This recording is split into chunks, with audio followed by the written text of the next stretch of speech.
گلبانو صاحبہ انڈیا سے آپ یہ سوال کرتی ہیں کہ عورت کے لیے بیوٹی پارلر کا کاروبار کرنا کیسا ہے۔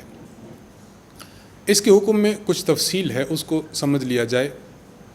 نمبر ایک یہ کہ عورت کے لیے کوئی بھی کاروبار کرنا، اس کے لیے بنیادی طور پر یہ دیکھا جائے کہ اگر اس کو اس کاروبار کی ضرورت ہے، آمدن کے لیے، گھر کے اخراجات کے لیے ضرورت ہے تو اس کام کو کرے، اور اگر بلا ضرورت ہو تو بہتر یہ ہے کہ اس کو نہ کیا جائے۔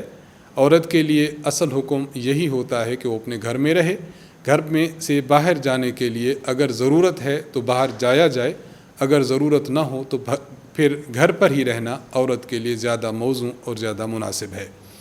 اور جہاں تک بیوٹی پارلر کا تعلق ہے تو اس کے لیے پہلی شرط تو یہ ہے کہ بیوٹی پارلر میں مردوں کا داخلہ ممنوع ہو، وہاں خواتین بھی ہوں، مرد بھی ہوں، اور مردوں اور خواتین کا اگر اختلاط ہو تو یہ اس طرح بیوٹی پارلر چلانا جائز نہیں ہے۔ دوسری بات یہ کہ وہاں پر اگر زیب و زینت کا کام ہوتا ہے تو زیب و زینت کا کام خواتین صرف خواتین کے لیے کریں۔ اگر کوئی خاتون کسی مرد کی زیب و زینت کرتی ہے، اس کے بال سنوارتی ہے، اس کے چہرے کے بال بناتی ہے، تو ایسا کرنا جائز نہیں ہے۔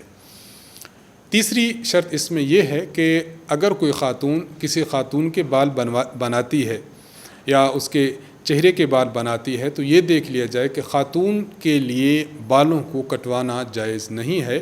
اس لیے اگر کوئی خاتون اپنے بیوٹی پارلر کھولے ہوئے ہے اور وہ کسی خاتون کے بال کاٹتی ہے تو اس طرح کرنا جائز نہیں۔ اسی طرح اگر اپنی بھووں کے کسی عورت کی بھووں کے بال وہ بناتی ہے اور خلاف شرع بناتی ہے تو اس طرح کرنا بھی جائز نہیں ہے۔ خلاصہ اس جواب کا یہ نکلتا ہے کہ اگر بیوٹی پارلر ضرورت سمجھتی ہے خاتون اپنے لیے تو اس کو کھولنے کی اجازت ہے، لیکن ان شرائط کا خیال رکھے، مردوں اور خواتین کا اختلاط نہ ہو، اور وہاں پر صرف عورتوں کی زیب و زینت کا کام ہونا چاہیے تو ٹھیک ہے، وگرنہ درست نہیں۔ اور تیسری بات یہ کہ خواتین کا بھی اگر کام ہے تو ایسے امور وہاں پر ہونے چاہیے کہ جو خلاف شریعت نہ ہوں۔ مثلا ایک عورت کو وگ لگانی پڑی تو وگ کسی انسانی بانوں کی اگر اس نے لگا دی ہے تو یہ بھی جائز نہ ہوگا۔ ان امور کا اگر خیال رکھا جائے تو پھر عورت کے لیے بیوٹی پارلر کھولنے کی گنجائش ہے۔